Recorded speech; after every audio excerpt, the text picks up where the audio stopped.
Well, the key moment of this race, right back to the start. Seems like we're always at the start in the key moments of this race. Remember, the Kiwis did a kind of an interesting move. They did attack and put themselves in a position on what Nathan, I think, correctly called a left-hand wind shift.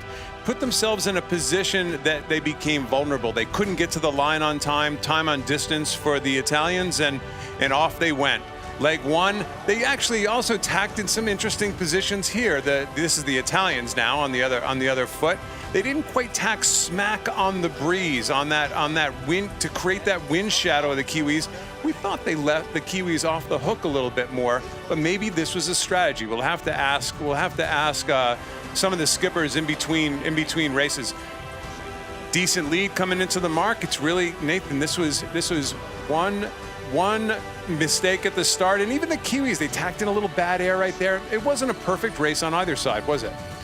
No, it wasn't at all. I was a bit shocked with the start, to be honest, and then Pete kept tacking early on these ley lines and coming off the foils once there before, and this is where they started to really try and open up the race by this really nice jibe around the bottom mark, splitting the course, and straight away Luna Rossa in the background here, they roll into attack and they start to shut the race down from there. It was a close race the whole way through it, and on leg 4 they're quite a long way behind here on this downwind, over 400 meters behind, really looking for options. It was this maneuver here around the bottom mark when Luna Rossa, at the top mark, but the key moment here was when Luna Rossa did those extra tacks down at the bottom.